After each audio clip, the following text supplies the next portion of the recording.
ಶ್ರೀ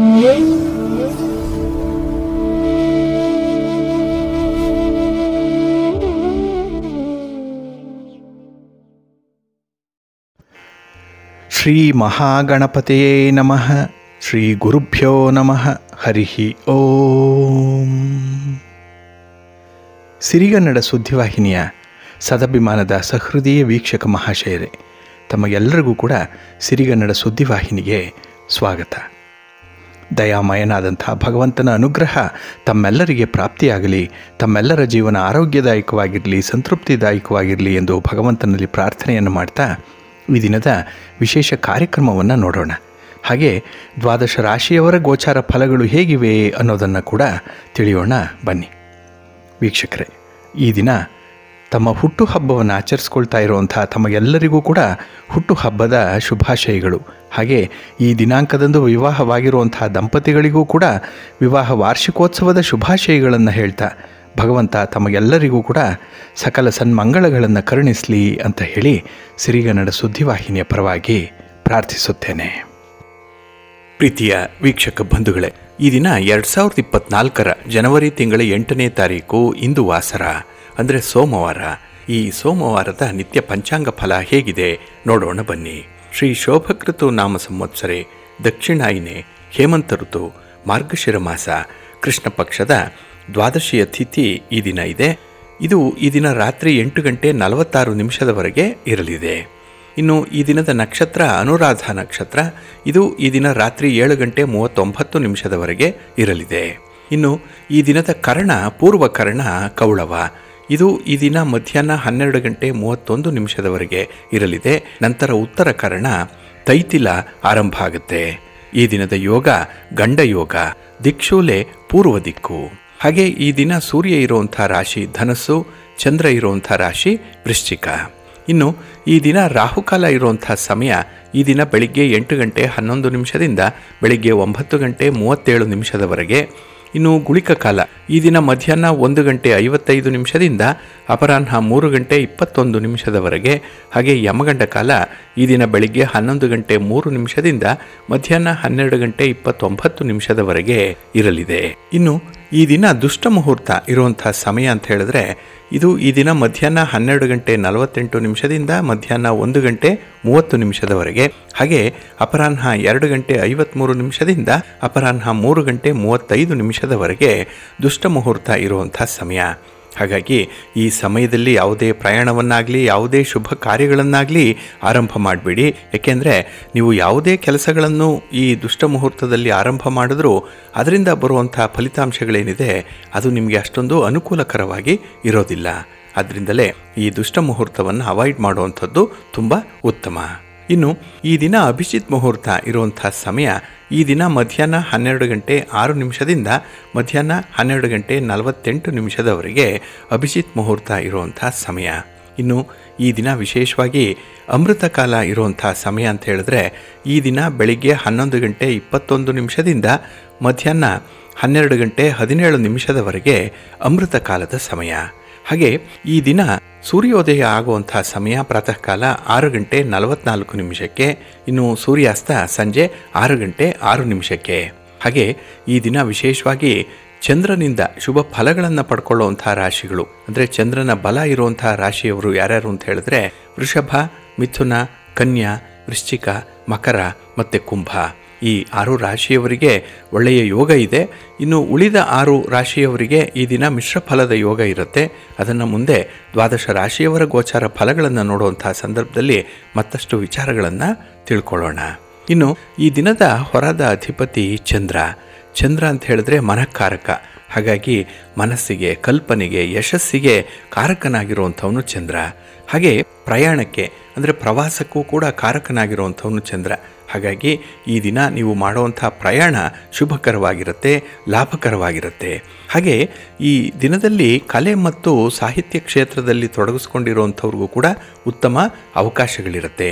ಹಾಗಾಗಿ ಸಾಹಿತಿಗಳಿಗೆ, ಕಲಾವಿದರಿಗೆ, ಇನ್ನು ವಿಶೇಷವಾಗಿ ಈ ಸಿನಿಮಾ, ಧಾರಾವಾಹಿ ಇತ್ಯಾದಿ ರಂಗಗಳಲ್ಲಿ ಇರುವಂಥ ಕಲಾವಿದರಿಗೆ ಅತ್ಯುತ್ತಮವಾದಂಥ ದಿನ ಇದು.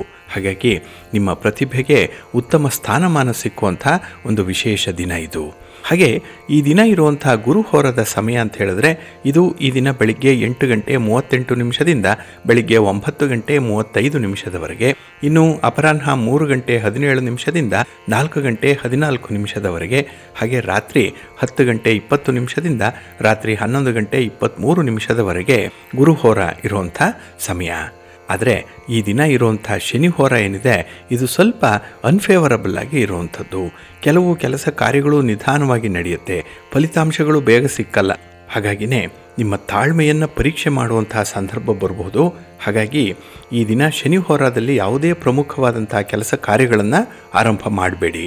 ಹಾಗಾಗಿ ಈ ದಿನ ಶನಿಹೋರ ಇರುವಂಥ ಸಮಯ ಬೆಳಿಗ್ಗೆ 7 ಗಂಟೆ 41 ನಿಮಿಷದಿಂದ ಬೆಳಿಗ್ಗೆ 8 ಗಂಟೆ 38 ನಿಮಿಷದವರೆಗೆ, ಇನ್ನು ಮಧ್ಯಾಹ್ನ 2 ಗಂಟೆ 20 ನಿಮಿಷದಿಂದ 3 ಗಂಟೆ 17 ನಿಮಿಷದವರೆಗೆ, ಹಾಗೆ ರಾತ್ರಿ 9 ಗಂಟೆ 17 ನಿಮಿಷದಿಂದ ರಾತ್ರಿ 10 ಗಂಟೆ 20 ನಿಮಿಷದವರೆಗೆ ಶನಿಹೋರ ಇರುವಂಥ ಸಮಯ. ಇದನ್ನು ಸ್ವಲ್ಪ ಅವಾಯ್ಡ್ ಮಾಡಿ ಒಳ್ಳೆಯದಾಗತ್ತೆ. ಹಾಗೆ ಈ ದಿನ ಇರುವಂಥ ಕುಜಹೋರ ಏನಿದೆ ಇದು ಕೂಡ ಅನ್ಫೇವರಬಲ್ ಆಗಿರುವಂಥದ್ದು. ಕುಜನನ್ನು ಭೂಮಿಕಾರಕ ಅಂತ ಹೇಳಿ ಕರೀತಾರೆ. ಹಾಗಾಗಿ ಈ ಭೂಮಿಗೆ ಸಂಬಂಧಪಟ್ಟಂತಹ ವಿಚಾರಗಳೇನೇ ಇದ್ದರೂ ಕುಜಹೋರದಲ್ಲಿ ಆರಂಭ ಮಾಡಿಬಿಡಿ. ಯಾವುದೇ ರೀತಿಯ ಈ ಭೂ ಜಗಳಗಳಿದ್ದರೆ, ಲಿಟಿಗೇಷನ್ಸ್ ಇದ್ದರೆ, ಈ ಮನೆ, ಸೈಟು, ಜಮೀನು ಇತ್ಯಾದಿ ವಿಚಾರಗಳಲ್ಲಿ ಯಾವುದೇ ರೀತಿಯ ಸಮಸ್ಯೆಗಳಿದ್ದರೂ ಕೂಡ ಅದನ್ನು ಪರಿಹಾರ ಮಾಡಿಕೊಳ್ಬೇಕು ಅಂತಲೇ ಈ ದಿನ ಕುಜಹೋರದಲ್ಲಿ ಆರಂಭ ಮಾಡಬೇಡಿ. ನಿಮಗೆ ಅನುಕೂಲಕರವಾದಂಥ ಒಂದು ಫಲಿತಾಂಶ ಸಿಕ್ಕಲ್ಲ. ಹಾಗಾಗಿ ಯಾವುದೇ ದಾಖಲೆ ಪತ್ರಗಳಿಗೆ ಸಹಿ ಮಾಡುವಂಥದ್ದಾಗಲಿ ಅಥವಾ ಈ ಮನೆ, ಸೈಟು, ಜಮೀನು ಇತ್ಯಾದಿಗಳನ್ನು ರಿಜಿಸ್ಟ್ರೇಷನ್ ಮಾಡಿಕೊಳ್ಳುವಂತಹ ಸಂದರ್ಭದಲ್ಲಾಗಲಿ ಕುಜಹೋರವನ್ನು ಅನುಸರಣೆ ಮಾಡಬೇಡಿ. ಹಾಗಾಗಿ ಕುಜಹೋರ ಇರುವಂಥ ಸಮಯ ಈ ದಿನ ಬೆಳಿಗ್ಗೆ 9 ಗಂಟೆ 35 ನಿಮಿಷದಿಂದ ಬೆಳಿಗ್ಗೆ 10 ಗಂಟೆ 32 ನಿಮಿಷದವರೆಗೆ, ಇನ್ನು ಅಪರಾಹ್ನ 4 ಗಂಟೆ 14 ನಿಮಿಷದಿಂದ ಅಪರಾಹ್ನ 5 ಗಂಟೆ 11 ನಿಮಿಷದವರೆಗೆ, ಇನ್ನು ರಾತ್ರಿ 11 ಗಂಟೆ 23 ನಿಮಿಷದಿಂದ ರಾತ್ರಿ 12 ಗಂಟೆ 26 ನಿಮಿಷದವರೆಗೆ ಕುಜಹೋರ ಇರುವಂಥ ಸಮಯ. ಇದನ್ನು ಸ್ವಲ್ಪ ಅವಾಯ್ಡ್ ಮಾಡಿ ಒಳ್ಳೆಯದಾಗತ್ತೆ. ಹಾಗಾಗಿ ಬಂಧುಗಳೇ, ನಿಮ್ಮ ಕೆಲಸ ಕಾರ್ಯಗಳನ್ನು ಉತ್ತಮವಾದಂಥ ಮುಹೂರ್ತದಲ್ಲಿ ಆರಂಭ ಮಾಡಿ. ಒಳ್ಳೆಯ ಸಮಯ ಯಾವುದು ಅಂತ ನೋಡ್ಕೊಳ್ಳಿ. ಅದರಲ್ಲೂ ಪ್ರತಿನಿತ್ಯ ಈ ಹೊರಾದ ಸಮಯವನ್ನು ನೋಡಬೇಕು. ಅದರಲ್ಲಿ ಕೆಲವು ಫೇವರಬಲ್ ಆಗಿರುತ್ತೆ, ಕೆಲವು ಅನ್ಫೇವರಬಲ್ ಆಗಿ ಇರುವಂಥ ಹೊರಗಳಿದೆ. ಅದನ್ನು ನೀವು ಅನುಸರಣೆ ಮಾಡಬೇಕು. ಅದಕ್ಕಾಗಿಯೇ ಪ್ರತಿನಿತ್ಯ ನೀವು ಈ ಪಂಚ ಅಂಗಗಳನ್ನು ನೋಡ್ಕೊಳ್ಬೇಕು. ಆಯಾ ದಿನದ ತಿಥಿ, ವಾರ, ನಕ್ಷತ್ರ, ಯೋಗ, ಕರಣ ಇದನ್ನು ನೀವು ಗಮನಿಸಬೇಕು. ಒಂದು ವೇಳೆ ನಿಮಗೆ ಅದು ಪಂಚಾಂಗದಲ್ಲಿ ನೋಡಲಿಕ್ಕೆ ಸಾಧ್ಯ ಆಗಲಿಲ್ಲ ಅಂತ ಹೇಳಿದ್ರೆ ಸಿರಿಗನ್ನಡ ಸುದ್ದಿವಾಹಿನಿ ಪ್ರಸಾರ ಮಾಡುವಂಥ ಈ ಪಂಚಾಂಗದ ವಿವರಗಳನ್ನು ಕೇಳಿಸ್ಕೊಳ್ತಾ ಇರಿ. ಇದರಲ್ಲಿ ನಿಮಗೆ ಬೇಕಾದಂಥ ಮಾಹಿತಿಗಳು ಸಿಕ್ಕತ್ತೆ. ಅದನ್ನು ಅನುಸರಣೆ ಮಾಡೋದರಿಂದ ಖಂಡಿತ ನಿಮ್ಮ ಪ್ರಯತ್ನ ಉತ್ತಮ ಫಲವನ್ನು ಕೊಡುತ್ತೆ. ಹಾಗಾಗಿ ನಮ್ಮ ಹಿರಿಯರು ಅನುಸರಣೆ ಮಾಡ್ತಾ ಇದ್ದಂಥ ಈ ವಿಚಾರವನ್ನು ನಾವು ಕೂಡ ಮುಂದುವರಿಸೋಣ ಅಂತ ಹೇಳ್ತಾ, ಇನ್ನು ಈ ದಿನ ಬಹಳ ವಿಶೇಷವಾಗಿರುವಂಥ ದಿನ. ಅದರಲ್ಲೂ ಅನುರಾಧ ನಕ್ಷತ್ರ ಇದೆ, ಸೋಮವಾರದ ದಿನ ಇರುವಂಥದ್ದು. ಅದರಿಂದಲೇ ಸರ್ವಾರ್ಥ ಸಿದ್ಧಿಯೋಗ ರೂಪುಗೊಂಡಿರುವಂಥ ದಿನ. ಹಾಗಾಗಿ ಈ ಯೋಗ ಈ ದಿನ ಬೆಳಿಗ್ಗೆ 7 ಗಂಟೆ 13 ನಿಮಿಷದಿಂದ ರಾತ್ರಿ 10 ಗಂಟೆ 3 ನಿಮಿಷದವರೆಗೂ ಕೂಡ ಸರ್ವಾರ್ಥ ಸಿದ್ಧಿ ಯೋಗ ಇರುತ್ತೆ. ಇದನ್ನು ಕೂಡ ಕೆಲವರು ಅನುಸರಣೆ ಮಾಡಬಹುದು. ನಿಮ್ಮ ದೈನಂದಿನ ಕಾರ್ಯಗಳನ್ನು, ನಿಮ್ಮ ಪ್ರಯಾಣವನ್ನು ಈ ಒಂದು ಸರ್ವಾರ್ಥ ಸಿದ್ಧಿ ಯೋಗ ಇರುವಂತಹ ಸಂದರ್ಭದಲ್ಲಿ ಆರಂಭ ಮಾಡಿಕೊಳ್ಳಿ. ಖಂಡಿತ ಒಳ್ಳೆಯ ಫಲ ನಿಮಗೆ ಸಿಕ್ಕತ್ತೆ. ಇದರಿಂದ ಮನಸ್ಸಿಗೂ ಕೂಡ ತುಂಬ ಸಂತೋಷ ಉಂಟಾಗುತ್ತೆ. ಹಾಗೆ ಬಂಧುಗಳೇ, ಈ ವ್ಯಾಪಾರ ಮಾಡುವಂಥವರು, ವ್ಯವಹಾರಸ್ಥರು, ವರ್ತಕರು ಮತ್ತು ದಳ್ಳಾಳಿಗಳು ವಿಶೇಷವಾಗಿ ಈ ಒಂದು ಅಂಶವನ್ನು ಗಮನಿಸಬೇಕು. ಏನಂತ ಹೇಳಿದ್ರೆ, ಬುಧ ತಮ್ಮೆಲ್ಲರಿಗೂ ಗೊತ್ತಿದೆ ವ್ಯಾಪಾರಕ್ಕೆ, ವ್ಯವಹಾರಕ್ಕೆ, ಗಣಿತಕ್ಕೆ, ಲೆಕ್ಕಾಚಾರಕ್ಕೆ ಕಾರಕನಾಗಿರುವಂಥವನು. ಹಾಗಾಗಿ ಈ ಬುಧ ನೆನ್ನೆಯ ದಿನ ಅಂದರೆ 7ನೇ ತಾರೀಕು ಭಾನುವಾರ ರಾತ್ರಿ 8 ಗಂಟೆ 42 ನಿಮಿಷಕ್ಕೆ ಧನುರಾಶಿಗೆ ಮರುಪ್ರವೇಶ ಮಾಡಿರುವಂಥ ಸಂದರ್ಭ. ಹಾಗಾಗಿ ವಿಶಾಖ ನಕ್ಷತ್ರದಲ್ಲಿ, ಪುಷ್ಕರಾಂಶದಲ್ಲಿ, ಮಾಸಶೂನ್ಯ ನಕ್ಷತ್ರದಲ್ಲಿ ಏಕಾದಶಿ ತಿಥಿ ಇರುವಂಥ ಸಂದರ್ಭದಲ್ಲಿ ಶೂಲಯೋಗ ಇರುತ್ತೆ.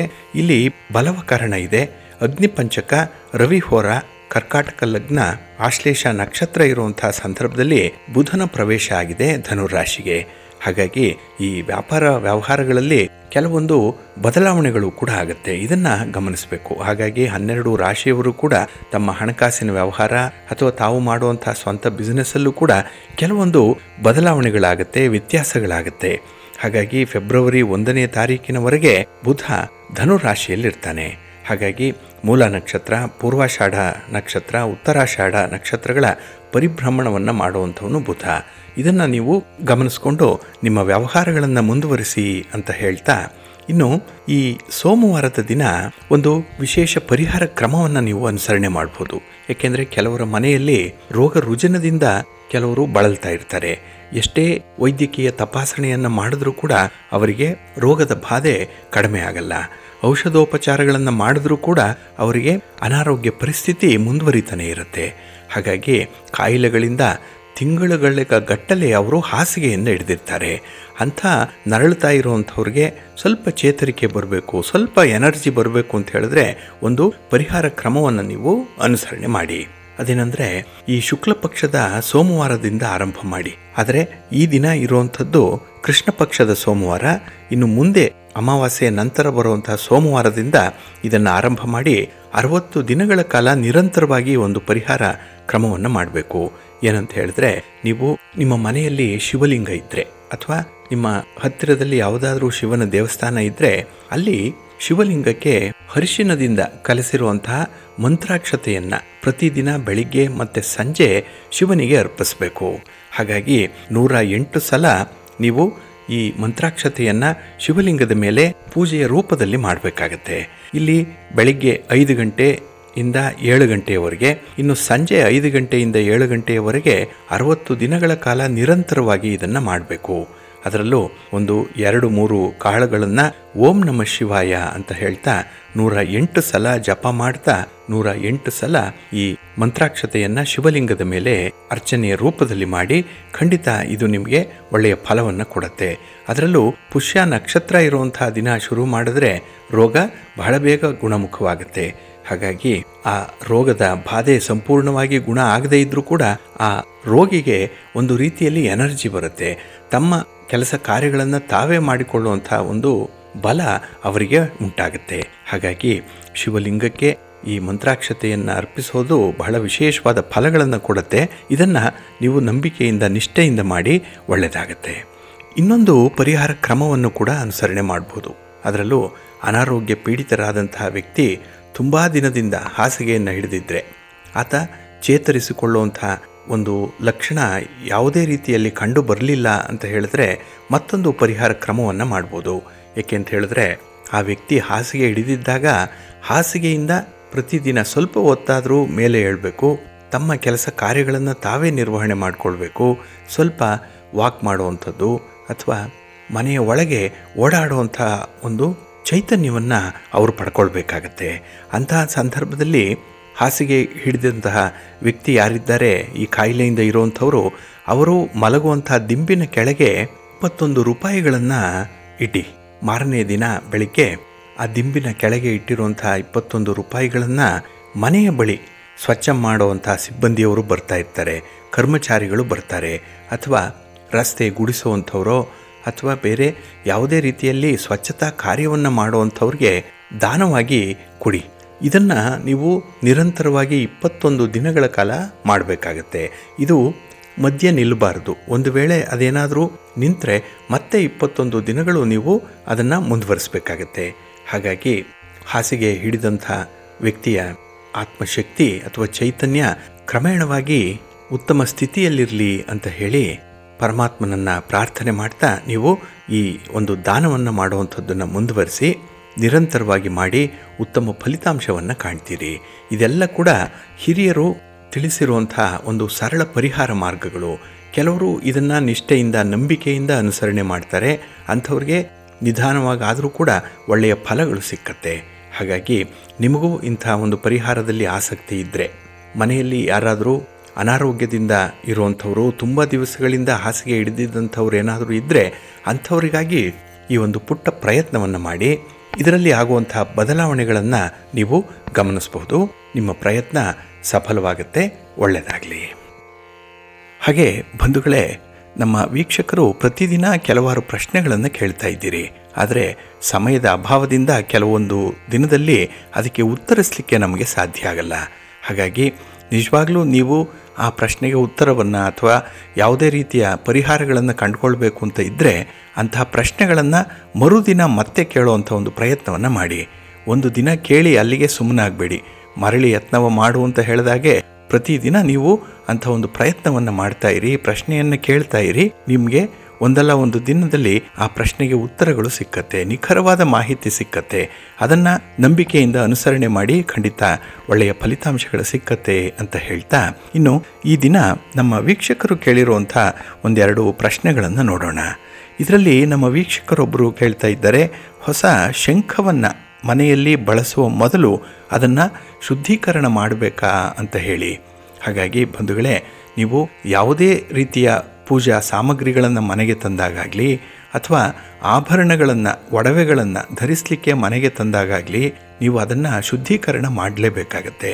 ಹಾಗಾಗಿ ಹೊಸ ಶಂಖ ಅನ್ನುವಂಥದ್ದು ನೀವು ಮನೆಗೆ ತಂದಾಗ ಪೂಜೆಗೆ ಅದನ್ನು ಇಡ್ತೀರಿ. ಆ ಸಂದರ್ಭದಲ್ಲಿ ನೀವು ಮೊದಲನೇ ದಿನ ಆ ಶಂಖವನ್ನು ಶುದ್ಧವಾದ ನೀರಿನಲ್ಲಿ ನೆನೆಸಿ, ಆ ನೀರಿನಲ್ಲಿ ನೆನೆ ಇಡಿ. ಅದನ್ನು ಅಂದರೆ ಆ ಶಂಖ ಮುಳುಗುವವರೆಗೂ ಕೂಡ ನೀರನ್ನು ಹಾಕಿಡಿ, ಹೊಸ ಪಾತ್ರೆಯಲ್ಲಿಡಿ. ಹಾಗೆ ಅದಕ್ಕೆ ಒಂದೆರಡು ಹನಿ ಗೋಮೂತ್ರವನ್ನು ಹಾಕಿ ಶುದ್ಧೀಕರಣ ಮಾಡಿ. ಮಾರನೆಯ ದಿನ ಅದನ್ನು ಮತ್ತೆ ಹಾಲಿನಲ್ಲಿ ಇಡಿ, ಹಸಿ ಹಾಲಿನಲ್ಲಿ ಆ ಶಂಖವನ್ನು ಮುಳುಗಿಸಿಡಿ. ಇನ್ನು ಮೂರನೆಯ ದಿನ ಮತ್ತೆ ಆ ಶಂಖವನ್ನು ತೆಗೆದು ಹೊಸ ನೀರಿನಲ್ಲಿ ಇಟ್ಟು ನಾಲ್ಕನೆಯ ದಿನ ಅದನ್ನು ಶುಭ್ರವಾಗಿ ತೊಳೆದು ತುಳಸಿಯೊಂದಿಗೆ ಅದನ್ನು ದೇವರ ಸನ್ನಿಧಾನದಲ್ಲಿಡಿ. ತುಳಸಿ ದಳವನ್ನು ಶಂಖದ ಮೇಲಿಟ್ಟೇನೆ ನೀವು ಬಳಸಲಿಕ್ಕೆ ಆರಂಭ ಮಾಡಿ. ಹಾಗೆ ತಮಗೆ ಗೊತ್ತಿದೆ, ಎಡಮುರಿ ಶಂಖ, ಬಲಮುರಿ ಶಂಖ, ಹಾಗೆ ಯಾವ ಜಾಗದಲ್ಲಿ ನೀವು ದೇವರ ಮನೆಯಲ್ಲಿ ಈ ಶಂಖವನ್ನು ಇಡಬೇಕು ಅನ್ನುವಂಥ ವಿಚಾರಗಳನ್ನು ಗಮನ ಇಟ್ಟು ನೋಡಿ ಮುಂದುವರಿಬೇಕಾಗತ್ತೆ. ಅದಕ್ಕಾಗಿ ನಾವು ಈಗಾಗಲೇ ಪ್ರಸಾರ ಮಾಡಿರುವಂಥ ಈ ಶಂಖದ ಮಹಿಮೆ, ಇದರ ಬಗ್ಗೆ ಸಾಕಷ್ಟು ಮಾಹಿತಿಗಳನ್ನು ತಿಳಿಸಿದೆ. ಅದನ್ನು ಒಮ್ಮೆ ವೀಕ್ಷಣೆ ಮಾಡಿ. ಅದರಲ್ಲಿ ಇರುವಂಥ ಮಾಹಿತಿಗಳನ್ನು ಅನುಸರಣೆ ಮಾಡಿದ್ರೆ ಶಂಖ ನಿಮಗೆ ಅತ್ಯುತ್ತಮವಾದಂಥ ಫಲಗಳನ್ನು ನಿಮ್ಮ ಮನೆಗೆ, ಕುಟುಂಬಕ್ಕೆ ತಂದುಕೊಡುತ್ತೆ. ಹಾಗಾಗಿ ಈ ಪೂಜಾ ದ್ರವ್ಯಾದಿಗಳನ್ನು ನೀವು ತರುವಂಥ ಸಂದರ್ಭದಲ್ಲಿ ಯಾವುದೇ ಪೂಜಾ ಪರಿಕರಗಳನ್ನು ತಂದರೂ ಕೂಡ ಅದನ್ನು ಶುದ್ಧೀಕರಣ ಮಾಡಿ ಇಡಿ. ಅದೇ ರೀತಿ ನೀವು ಒಡವೆಯನ್ನಾಗಲಿ, ಚಿನ್ನ, ಬೆಳ್ಳಿ ಇತ್ಯಾದಿ ಆಭರಣಗಳನ್ನಾಗಲಿ ಮನೆಗೆ ತಂದಾಗ ಕೂಡ ಅದನ್ನು ಒಂದು ದಿನ ಶುದ್ಧವಾದ ನೀರಿನಲ್ಲಿ ನೆನೆಸಿಟ್ಟು ಅರಿಶಿಣದ ನೀರನ್ನು ಅದಕ್ಕೆ ಸಂಪ್ರೋಕ್ಷಣೆ ಮಾಡಿ ಬಳಸುವಂಥದ್ದನ್ನು ಮಾಡಿ. ಅದೇ ರೀತಿ ಹೊಸ ಬಟ್ಟೆಗಳನ್ನು ಮನೆಗೆ ತಂದಾಗ ಕೂಡ ಬಟ್ಟೆಯನ್ನು ನೇರವಾಗಿ ಮೈ ಮೇಲೆ ಹಾಕ್ಕೊಳ್ಬೇಡಿ. ಅದಕ್ಕೂ ಕೂಡ ಅರಿಶಿಣವನ್ನು ಹಚ್ಚಿ ದೇವರ ಮುಂದೆ ಇಟ್ಟು ದೇವರಿಗೆ ಸಮರ್ಪಣೆ ಮಾಡಿ ನಂತರ ಪ್ರಸಾದ ರೂಪವಾಗಿ ಅದನ್ನು ನೀವು ಧರಿಸುವಂಥದ್ದು ಬಹಳ ಸೂಕ್ತ. ಇದು ನಿಮಗೆ ಶ್ರೇಯಸ್ಸು, ಆರೋಗ್ಯವನ್ನು ತರುತ್ತೆ, ಹಾಗೆ ದೀರ್ಘಾಯುಸ್ಸನ್ನು ಕೂಡ ಕೊಡುವಂಥದ್ದು. ಹಾಗಾಗಿ ಪ್ರತಿಯೊಂದು ವಿಚಾರದಲ್ಲೂ ಕೂಡ ಕೆಲವು ಸೂಕ್ಷ್ಮತೆಗಳಿರುತ್ತೆ. ಅದರಲ್ಲೂ ನಮ್ಮ ನಂಬಿಕೆ, ನಮ್ಮ ಸನಾತನ ಧರ್ಮ ಹೇಳುವಂಥ ರೀತಿಯಲ್ಲಿ ಅನುಸರಣೆ ಮಾಡಿದ್ರೆ ಮನಸ್ಸಿಗೆ ನೆಮ್ಮದಿ ಸಿಕ್ಕತ್ತೆ ಅಂತ ಹೇಳ್ತಾ, ಇನ್ನು ನಮ್ಮ ವೀಕ್ಷಕರಲ್ಲಿ ಒಬ್ಬರಾದಂಥ ಚೈತ್ರ ಅವರು, ನಾವು ಪ್ರಸಾರ ಮಾಡುವಂಥ ಕಾರ್ಯಕ್ರಮಗಳು ಪ್ರತಿನಿತ್ಯ ನೋಟಿಫಿಕೇಶನ್ ಮೂಲಕ ಬರ್ತಾ ಇಲ್ಲ, ಅದನ್ನು ಪ್ರತಿದಿನ ಟೈಪ್ ಮಾಡಿದ್ರೆ ಮಾತ್ರ ಈ ಕಾರ್ಯಕ್ರಮಗಳು ಬರುತ್ತೆ ಅಂತ ಹೇಳ್ತಾ ಇದ್ದೀರಿ. ಹಾಗಾಗಿ ನೀವು ಒಂದು ಕೆಲಸ ಮಾಡಿ, ಈಗ ಸಬ್ಸ್ಕ್ರೈಬ್ ಆಗಿದ್ದೀರಲ್ಲ ಅದನ್ನು ಅನ್ಸಬ್ಸ್ಕ್ರೈಬ್ ಮಾಡಿ, ಮತ್ತೊಮ್ಮೆ ಸಬ್ಸ್ಕ್ರೈಬ್ಗೆ ಹೋಗಿ ಆ ಬೆಲ್ ಬಟನನ್ನು ಒತ್ತಿ ಅದರಲ್ಲಿ ಆಲ್ ಅನ್ನೋವಂಥದ್ದನ್ನು ನೀವು ಪ್ರೆಸ್ ಮಾಡಿದಾಗ ನಿಮಗೆ ಪ್ರತಿದಿನ ನೋಟಿಫಿಕೇಶನ್ ಮೂಲಕ ನಮ್ಮ ಕಾರ್ಯಕ್ರಮಗಳು ತಲುಪತ್ತೆ. ಈ ಒಂದು ಪ್ರಯತ್ನವನ್ನು ಮಾಡಿ ಅಂತ ಹೇಳ್ತಾ, ಇನ್ನು ರವಿಚಂದ್ರ ಇವರದ್ದು ತುಲಾರಾಶಿ, ಒಂದು ಸೈಟನ್ನು ನೋಡಲಿಕ್ಕೆ ಹೋಗಬೇಕು, ಒಳ್ಳೆಯ ದಿನ ಯಾವುದು ಅಂತ ಕೇಳ್ತಾ ಇದ್ದೀರಿ. ಹಾಗಾಗಿ ಜನವರಿ ತಿಂಗಳಲ್ಲಿ ಹೋಗ್ತಾ ಇದ್ದೀರಾ, ಫೆಬ್ರವರಿ ತಿಂಗಳಲ್ಲಿ ಹೋಗಬೇಕಾ ಅನ್ನುವಂಥ ವಿಚಾರಗಳನ್ನು ನೀವು ತಿಳಿಸ್ಬೇಕು. ಆದರೂ ಜನವರಿ ತಿಂಗಳಲ್ಲಿ ಹೋಗೋಗಿದ್ದರೆ ನೀವು ಜನವರಿ 22ನೇ ತಾರೀಕು ಈ ಪ್ರಯತ್ನಕ್ಕೆ ಮುಂದಾಗ್ಬೋದು. ಇದು ಒಳ್ಳೆಯ ಫಲವನ್ನು ನಿಮಗೆ ಕೊಡುತ್ತೆ. 22 ಸೋಮವಾರದ ದಿನ ದ್ವಾದಶಿ ಇರುವಂತಹ ಸಂದರ್ಭ, ಮೃಗಶಿರ ನಕ್ಷತ್ರ ಇರುತ್ತೆ, ಒಳ್ಳೆಯ ದಿನ. ಇಲ್ಲ ಅಂತ ಹೇಳಿದ್ರೆ ನೀವು ಫೆಬ್ರವರಿ 14ನೇ ತಾರೀಕು ಬುಧವಾರ ಇರುತ್ತೆ, ಪಂಚಮಿ ಇದೆ, ರೇವತಿ ನಕ್ಷತ್ರ ಇರುತ್ತೆ, ಆ ದಿನ ಕೂಡ ನೀವು ಸೈಟ್ ನೋಡಲಿಕ್ಕೆ ಹೋಗ್ಬೋದು. ಹಾಗಾಗಿ ಯಾವುದೇ ರೀತಿ ಅಡ್ವಾನ್ಸ್ ಕೊಡುವಂಥದ್ದಾಗಲಿ ಅಥವಾ ಮಾತುಕತೆ ನಡೆಸುವಂಥ ವಿಚಾರಗಳಿಗೆ ಈ 2 ದಿನ ಪ್ರಶಸ್ತವಾಗಿದೆ. ಇದನ್ನು ನೀವು ಅನುಸರಣೆ ಮಾಡ್ಬೋದು. ಇನ್ನು ಫೆಬ್ರವರಿ ತಿಂಗಳಲ್ಲೇ 28 ಮತ್ತು 29ನೇ ತಾರೀಕು ಕೂಡ, 28ನೇ ತಾರೀಕು ಬುಧವಾರ, 29 ಗುರುವಾರ ಇರುತ್ತೆ. ಈ ದಿನಗಳಲ್ಲೂ ಕೂಡ ನೀವು ಸೈಟ್ ನೋಡುವಂಥದ್ದು ಅಥವಾ ಅಡ್ವಾನ್ಸ್ ಕೊಡುವಂಥ ವಿಚಾರಗಳನ್ನು ಮುಂದುವರಿಸ್ಬೋದು, ಒಳ್ಳೆಯದಾಗುತ್ತೆ. ಇನ್ನು ನಮ್ಮ ಕಾಯಂ ವೀಕ್ಷಕರಲ್ಲಿ ಒಬ್ಬರಾಗಿರುವಂಥ ಮಾಲತಿ ಇವರು ಒಂದು ಪ್ರಶ್ನೆಯನ್ನು ಕೇಳ್ತಾ ಇದ್ದಾರೆ. ಇವರು ಕೆಲಸ ಮಾಡುವಂಥ ಜಾಗದಲ್ಲಿ ತುಂಬ ಕಿರಿಕಿರಿ ಇದೆ, ಮನಸ್ಸಿಗೆ ಒಂದು ರೀತಿಯಲ್ಲಿ ನೆಮ್ಮದಿ ಇಲ್ಲ ಅಂತ ಹೇಳಿ.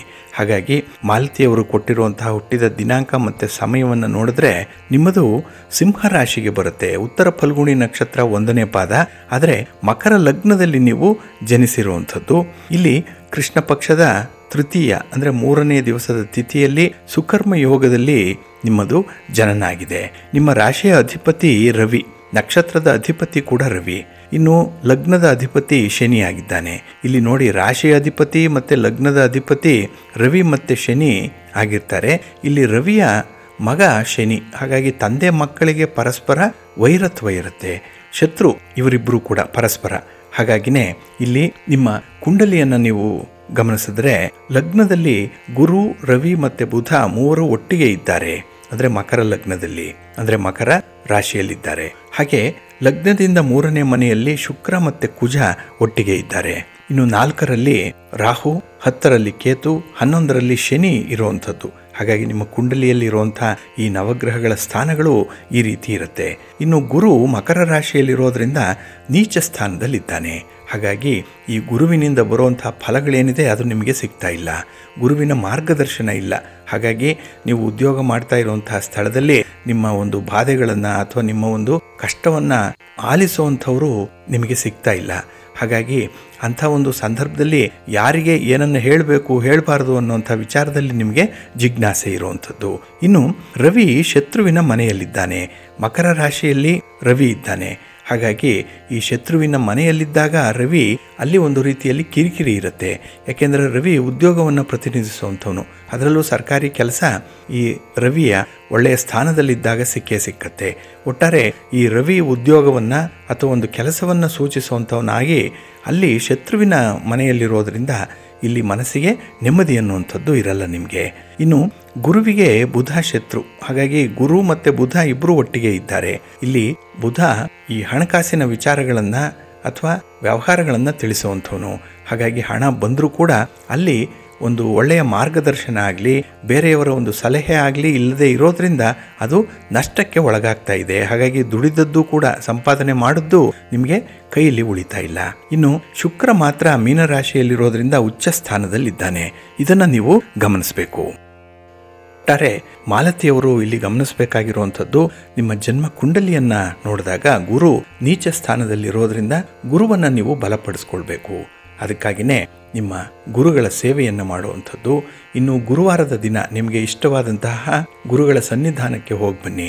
ಯಾವುದಾದ್ರೂ ಒಂದು ಮಠಕ್ಕೆ, ರಾಘವೇಂದ್ರ ಸ್ವಾಮಿ ಮಠ ಇರ್ಬೋದು, ಸಾಯಿಬಾಬಾ ದರ್ಶನ ಮಾಡುವಂಥದ್ದು, ದಕ್ಷಿಣಾಮೂರ್ತಿಗಳ ದರ್ಶನ ಮಾಡುವಂಥದ್ದು, ಅಥವಾ ನಿಮಗೆ ಯಾವ ಗುರುಗಳಲ್ಲಿ ನಂಬಿಕೆ ವಿಶ್ವಾಸ ಇದೆಯೋ ಅಂಥವರ ದರ್ಶನವನ್ನು ಮಾಡಿ ಬನ್ನಿ ಗುರುವಾರದ ದಿನ.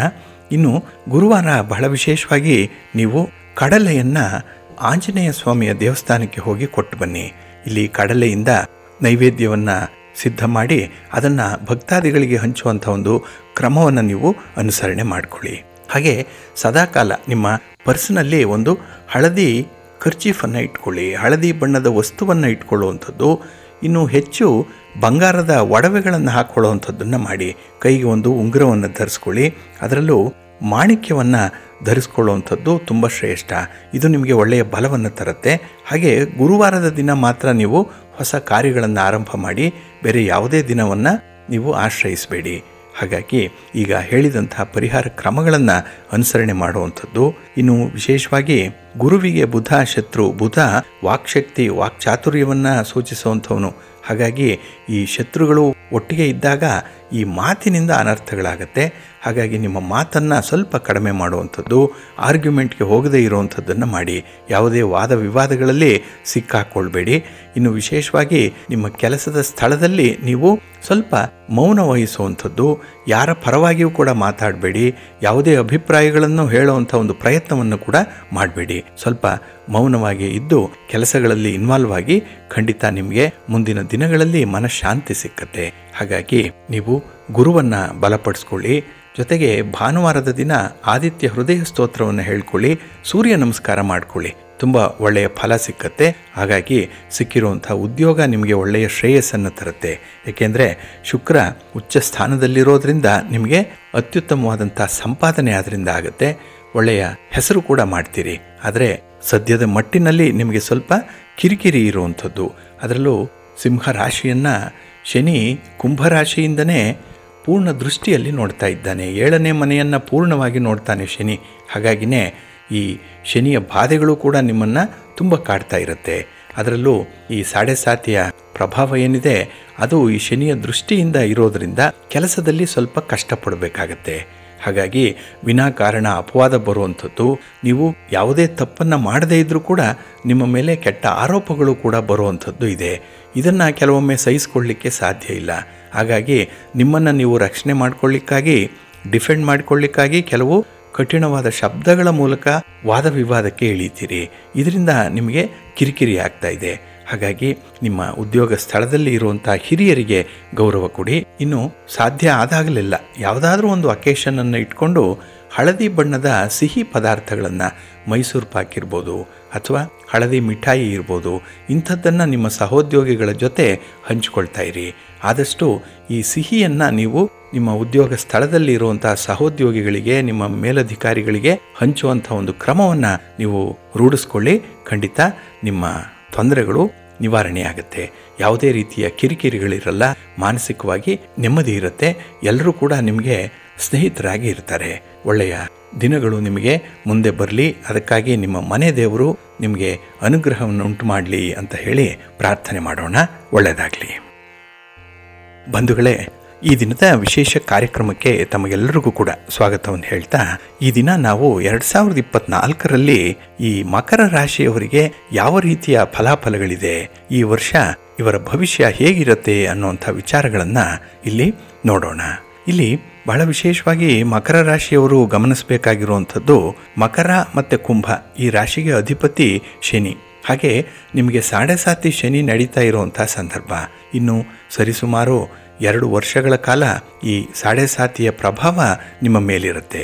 ಹಾಗೆ ಈ 2024ರಲ್ಲಿ ನೀವು ಗ್ರಹಗತಿಗಳನ್ನು ವೀಕ್ಷಣೆ ಮಾಡಿದಾಗ ಅದರಲ್ಲೂ ಪ್ರಮುಖವಾಗಿ 4 ಗ್ರಹಗಳು ಯಾವ ಸ್ಥಾನದಲ್ಲಿರುತ್ತೆ ಅನ್ನುವಂಥದ್ದನ್ನು ನೀವು ನೋಡಬೇಕು. ಇಲ್ಲಿ ಏಪ್ರಿಲ್ ತಿಂಗಳವರೆಗೆ ಗುರು ನಿಮಗೆ 4ರ ಸ್ಥಾನದಲ್ಲಿರ್ತಾನೆ. ಇನ್ನು ಮೇ ತಿಂಗಳಿಂದ ಗುರು ನಿಮಗೆ ಪಂಚಮ ಸ್ಥಾನಕ್ಕೆ ಬರ್ತಾನೆ. 5ನೇ ಮನೆಯಲ್ಲಿ ಗುರು ಇದ್ದರೆ ಶನಿ ನಿಮಗೆ ದ್ವಿತೀಯದಲ್ಲಿರ್ತಾನೆ. ಅಂದರೆ ಇದು ಧನಸ್ಥಾನ, ಕುಟುಂಬ ಸ್ಥಾನದಲ್ಲಿ ನಿಮ್ಮ ರಾಶಿಯ ಅಧಿಪತಿಯಾದಂತಹ ಶನಿ ಇರುವಂತಹ ಸಂದರ್ಭ ಇದು. ಹಾಗೆ ರಾಹು ನಿಮಗೆ ಕೀರ್ತಿ ಸ್ಥಾನದಲ್ಲಿ 3ನೇ ಮನೆಯಲ್ಲಿರ್ತಾನೆ ಈ ವರ್ಷ. ಇನ್ನು ಕೇತು 9ರ ಸ್ಥಾನದಲ್ಲಿ ಇರ್ತಾನೆ. ಭಾಗ್ಯ ಸ್ಥಾನದಲ್ಲಿ ಕೇತು ಇರುವಂಥ ಸಂದರ್ಭ 2024ರಲ್ಲಿ.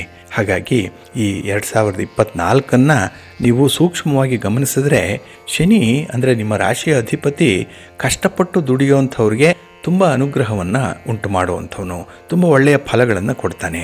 ಹಾಗಾಗಿನೇ ಯಾರು ಕಷ್ಟಪಟ್ಟು ದುಡಿತಾ ಇದ್ದೀರೋ ಅಂಥವ್ರಿಗೆ ಉತ್ತಮವಾದಂಥ ಅವಕಾಶಗಳು ಈ ವರ್ಷದಲ್ಲಿ ಸಿಕ್ಕತ್ತೆ. ಇನ್ನು ಹಣಕಾಸಿನ ಪರಿಸ್ಥಿತಿ ಕೂಡ ನಿಧಾನಗತಿಯಲ್ಲಿ ಅಭಿವೃದ್ಧಿ ಹೊಂದುವಂಥ ಸಾಧ್ಯತೆಗಳಿದೆ. ಸ್ವಲ್ಪ ಕಷ್ಟಪಡ್ತೀರಿ, ಆರಂಭಿಕ ಅಡೆತಡೆಗಳಿರುತ್ತೆ, ಅದನ್ನು ನಿವಾರಣೆ ಮಾಡಿಕೊಂಡು ಮುಂದುವರಿಯುವಂಥ ಒಂದು ಛಲ ಮನಸ್ಸಿನಲ್ಲಿರುತ್ತೆ. ಹಾಗಾಗಿನೇ ಕೆಲಸಗಳು ಬಹಳ ಯಶಸ್ವಿಯಾಗಿ ನಡೆಯುತ್ತೆ. ಆದರೆ ಸ್ವಲ್ಪ ನಿಧಾನ ಆಗುತ್ತೆ, ತಾಳ್ಮೆ ಇರಲಿ.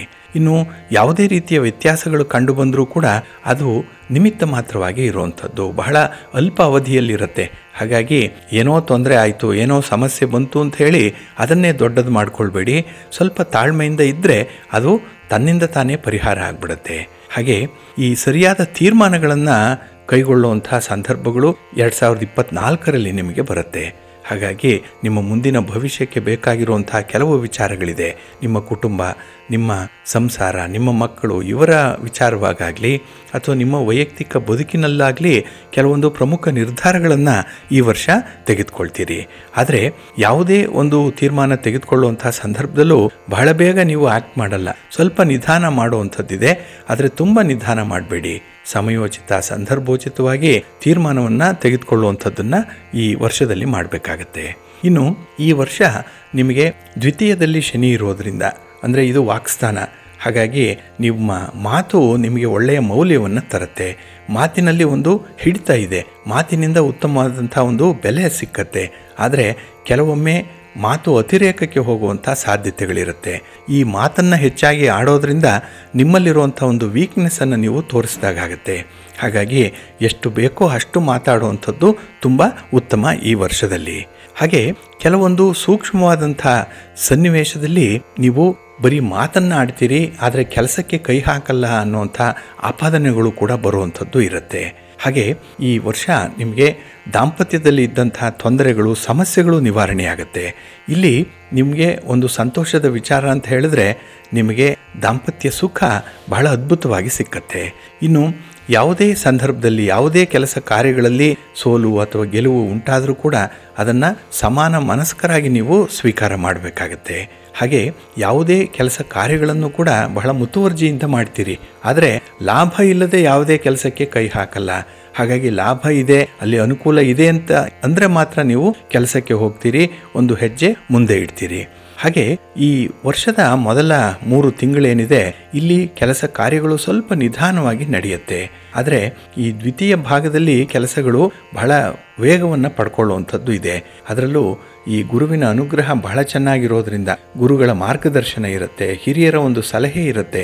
ಹಾಗೆ ಕುಟುಂಬದಲ್ಲಿ ನಿಮ್ಮ ಹಿರಿಯರು ಯಾರೇ ಇದ್ರೆ, ತಂದೆ ತಾಯಿಯಂದ್ರು ಇದ್ರೂ ಕೂಡ ಅವರ ಒಂದು ಮಾರ್ಗದರ್ಶನದಲ್ಲಿ ಮುಂದುವರೆದ್ರಂತೂ ಅದ್ಭುತವಾದಂಥ ಫಲಗಳು ಈ ವರ್ಷ ನಿಮಗೆ ಸಿಕ್ಕತ್ತೆ. ಇನ್ನು ಹಣದ ಬಗ್ಗೆ ನಿಮಗೆ ಕಷ್ಟಪಟ್ಟು ದುಡಿಬೇಕು ಅನ್ನುವಂಥದ್ದಿದೆ, ಆದರೆ ಅತಿ ಆಸೆ ಅನ್ನುವಂಥದ್ದು ಇಲ್ಲ. ಹಾಗಾಗಿ ಈ ವರ್ಷದಲ್ಲಿ ನೀವು ಬಹಳ ನಿಷ್ಠೆಯಿಂದ, ಪ್ರಾಮಾಣಿಕತೆಯಿಂದ ಹಣವನ್ನು ಸಂಪಾದನೆ ಮಾಡುವಂಥ ಒಂದು ಸಂಕಲ್ಪವನ್ನು ಮಾಡ್ಕೊಳ್ತೀರಿ. ಇನ್ನು ಕುಟುಂಬದಲ್ಲಿ ಬಹಳ ಜವಾಬ್ದಾರಿ ಇದೆ. ಹಾಗಾಗಿ ಕುಟುಂಬದಲ್ಲಿ ನಿಮ್ಮ ಸ್ಥಾನಮಾನಗಳೇನು, ನಿಮ್ಮ ಕೆಲಸ ಕಾರ್ಯಗಳೇನು, ರೆಸ್ಪಾನ್ಸಿಬಿಲಿಟಿ ಏನು ಅನ್ನುವಂಥದ್ದನ್ನು ನೀವು ಸೂಕ್ಷ್ಮವಾಗಿ ಗಮನಿಸಬೇಕಾಗತ್ತೆ. ಇನ್ನು ನಿಮ್ಮ ಧಾರ್ಮಿಕ ವಿಚಾರದಲ್ಲಿ ತುಂಬ ಆಸಕ್ತಿ ಇರುವಂಥ ವರ್ಷ ಇದು. ಹಾಗಾಗಿ ನಿಮ್ಮ ಮನೆ ದೇವರಿರ್ಬೋದು, ನಿಮಗೆ ಇಷ್ಟವಾದಂಥ ದೇವರಿರ್ಬೋದು, ಇದರ ಬಗ್ಗೆ ಒಂದು ಸೇವೆ, ದರ್ಶನ ಮಾಡುವಂಥದ್ದು, ತೀರ್ಥಯಾತ್ರೆ, ಒಂದು ಪುಣ್ಯ ಯಾತ್ರೆಯನ್ನು ಮಾಡುವಂಥ ಸಂದರ್ಭ ಕೂಡ ಈ ವರ್ಷದಲ್ಲಿ ಬರುತ್ತೆ.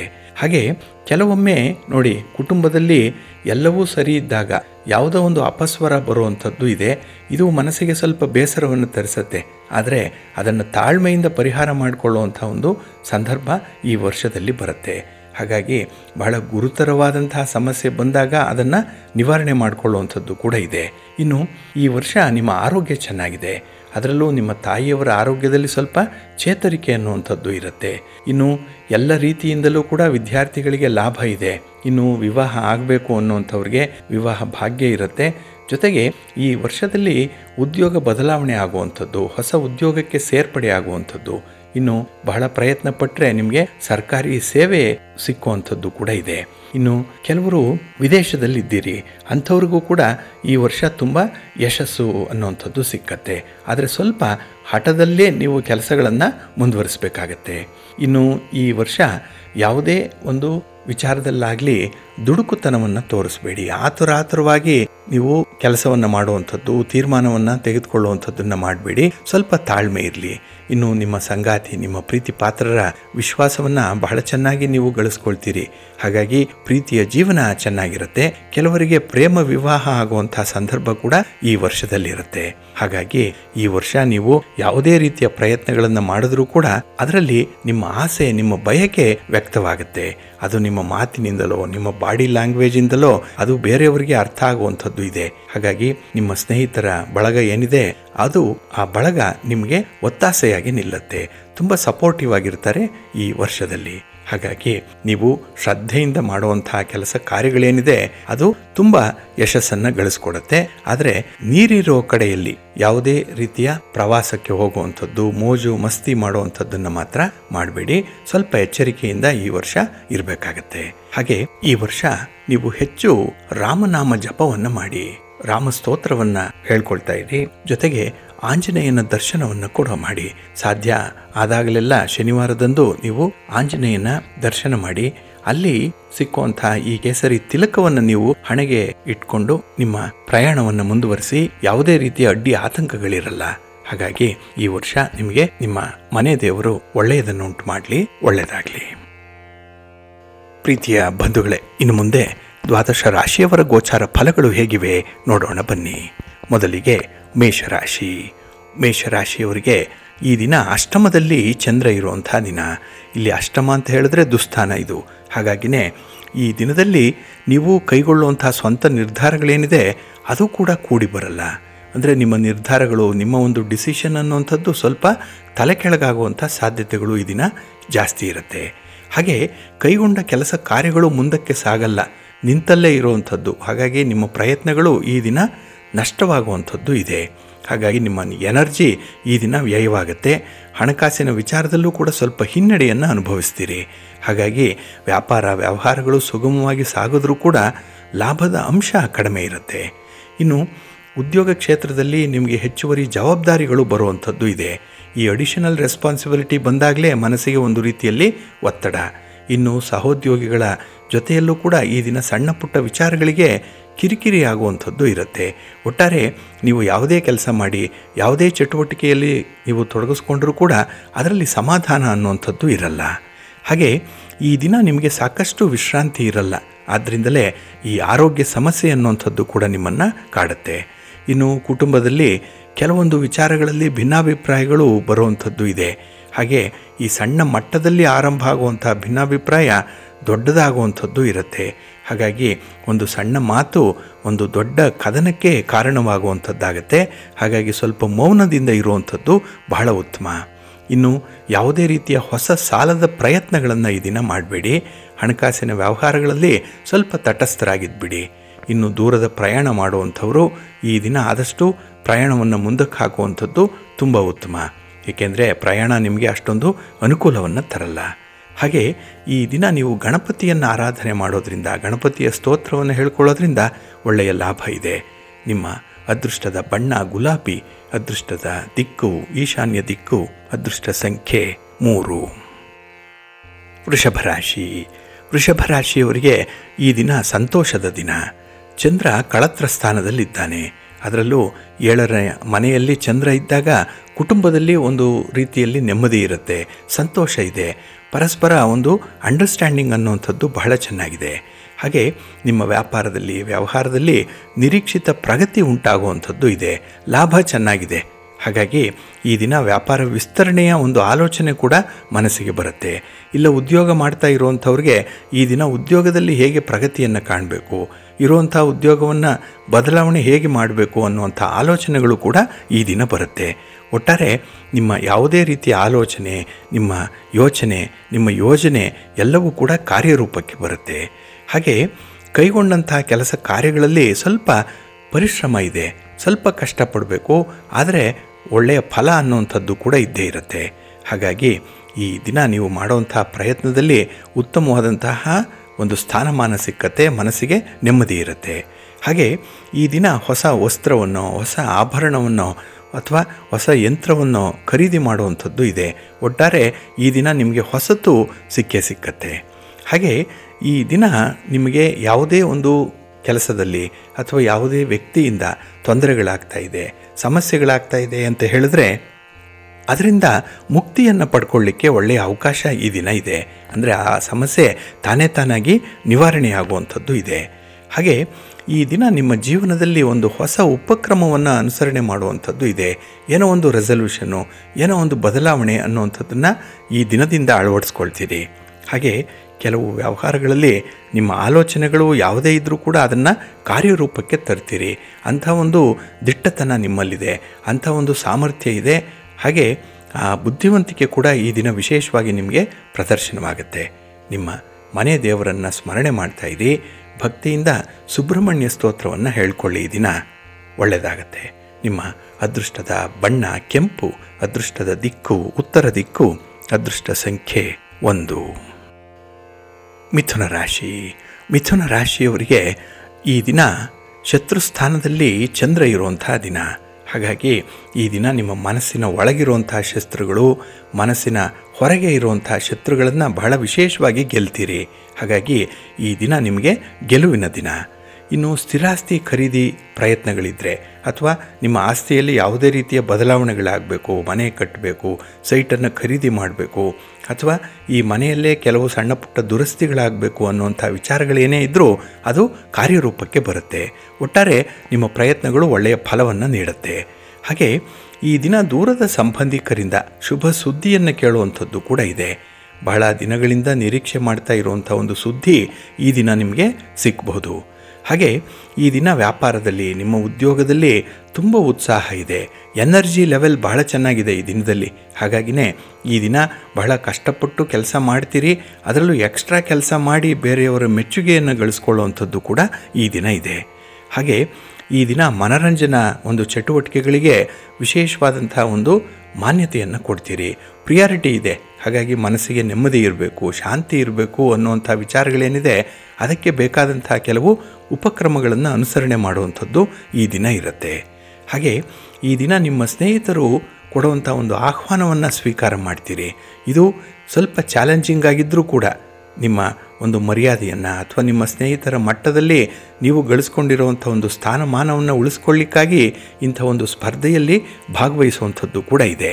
ಹಾಗೆ ಈ ದಿನ ನೀವು ಕೈಗೊಳ್ಳುವಂಥ ಕೆಲಸ ಕಾರ್ಯಗಳು, ನಿಮ್ಮ ಪ್ರೀತಿ ಪ್ರೇಮದ ವಿಚಾರಗಳು, ವಿದ್ಯಾರ್ಥಿಗಳಿಗೆ ಓದಿನ ಬಗ್ಗೆ ಉತ್ತಮವಾದಂಥ ಒಂದು ಪ್ರತಿಫಲ ಸಿಕ್ಕತ್ತೆ. ಹಾಗಾಗಿನೇ ಈ ದಿನ ನಿಮಗೆ ಸಂತೋಷದ ದಿನ. ಅದಕ್ಕಾಗಿಯೇ ನಿಮ್ಮ ಮನೆ ದೇವರನ್ನು ಸ್ಮರಣೆ ಮಾಡ್ತಾಯಿರಿ. ಭಕ್ತಿಯಿಂದ ಈ ದಿನ ನೀವು ನಿಮ್ಮ ಗುರುಗಳನ್ನು ಆರಾಧನೆ ಮಾಡಿ ಗುರುಸ್ತೋತ್ರವನ್ನು ಹೇಳ್ಕೊಳ್ತಾ ಇರಿ, ಒಳ್ಳೆಯದಾಗುತ್ತೆ. ನಿಮ್ಮ ಅದೃಷ್ಟದ ಬಣ್ಣ ಹಳದಿ, ಅದೃಷ್ಟದ ದಿಕ್ಕು ಈಶಾನ್ಯ ದಿಕ್ಕು, ಅದೃಷ್ಟ ಸಂಖ್ಯೆ 1. ಕರ್ಕಾಟಕ ರಾಶಿ. ಕರ್ಕಾಟಕ ರಾಶಿಯವರಿಗೆ ಈ ದಿನ ನಿಮ್ಮ ರಾಶಿಯ ಅಧಿಪತಿಯಾದಂಥ ಚಂದ್ರ ಪಂಚಮ ಸ್ಥಾನದಲ್ಲಿದ್ದಾನೆ. ಇದು ಪೂರ್ವ ಪುಣ್ಯ ಸ್ಥಾನ. ಹಾಗಾಗಿನೇ ಈ ದಿನ ಸ್ವಲ್ಪ ಸ್ಪರ್ಧೆಗಳು ಇರುವಂಥದ್ದು, ಸ್ವಲ್ಪ ಪೈಪೋಟಿ ಇರುವಂಥದ್ದು. ನಿಮ್ಮ ವ್ಯಾಪಾರದಲ್ಲಿ ಈ ದಿನ ಒಂದು ಅನ್ಹೆಲ್ತಿ ಕಾಂಪಿಟೇಷನ್ ಅನ್ನುವಂಥದ್ದು ಇದೆ.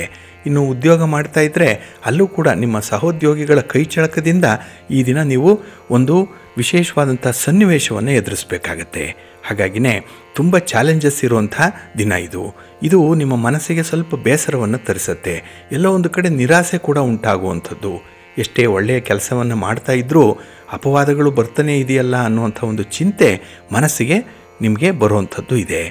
ಇನ್ನು ವ್ಯಾಪಾರದಲ್ಲಿ ತೆಗೆದುಕೊಳ್ಳುವಂಥ ನಿರ್ಧಾರಗಳು ನಷ್ಟಕ್ಕೆ ಕಾರಣವಾಗುತ್ತೆ. ದುಡುಕಿನ ನಿರ್ಧಾರ ಅದು, ಹಿಂದೆ ಮುಂದೆ ನೋಡಿಲ್ಲ, ಸಾಧಕ ಬಾಧಕಗಳನ್ನು ಲೆಕ್ಕಾಚಾರ ಮಾಡಿಲ್ಲ, ಆದ್ದರಿಂದಲೇ ನಷ್ಟ ಉಂಟಾಗುವಂಥದ್ದು ಇದೆ. ಇನ್ನು ದೂರದ ಪ್ರಯಾಣಗಳು ಅಷ್ಟೊಂದು ಲಾಭವನ್ನು ತರಲ್ಲ, ಅನುಕೂಲ ಇಲ್ಲ. ಕೆಲವೊಮ್ಮೆ ನೀವಾಗಿ ಅದನ್ನು ಮುಂದಕ್ಕೆ ಹಾಕ್ತೀರಿ. ಹಾಗಾಗಿ ತೆಗೆದುಕೊಂಡಂಥ ತೀರ್ಮಾನಗಳಲ್ಲಿ ಯೂಟರ್ನ್ ಆಗುವಂಥ ಸಾಧ್ಯತೆಗಳು ಈ ದಿನ ಹೆಚ್ಚಾಗಿರುತ್ತೆ. ಇನ್ನು ಕೈಗೊಂಡಂತಹ ಕೆಲಸ ಕಾರ್ಯಗಳಲ್ಲಿ ನಿಮ್ಮ ಒಂದು ಎಫರ್ಟ್ ಅನ್ನುವಂಥದ್ದು ಕಾಣಿಸುತ್ತೆ. ನಿಮ್ಮ ನಿಷ್ಠೆ ಪ್ರಾಮಾಣಿಕತೆ ನಿಮಗೆ ಕಣ್ಣಿಗೆ ಕಾಣಿಸಿದ್ರೂ ಕೂಡ ಬರುವಂಥ ಫಲಗಳು ನಿಮಗೆ ಕೈಗೆ ಸಿಕ್ಕಲ್ಲ, ಕೈಗೆ ಬಂದ ತುತ್ತು ಬಾಯಿಗೆ ಇರಲ್ಲ. ಹಾಗಾಗಿನೇ ಈ ದಿನ ಸ್ವಲ್ಪ ಸಮಸ್ಯೆಗಳ ಜೊತೆಯಲ್ಲೇ ನೀವು ಇರಬೇಕಾಗತ್ತೆ. ಹಾಗೆ ಪ್ರೀತಿ ಪ್ರೇಮದ ವಿಚಾರದಲ್ಲಿ ಈ ದಿನ ಮಿಶ್ರ ಫಲಗಳಿರುವಂಥ ದಿನ.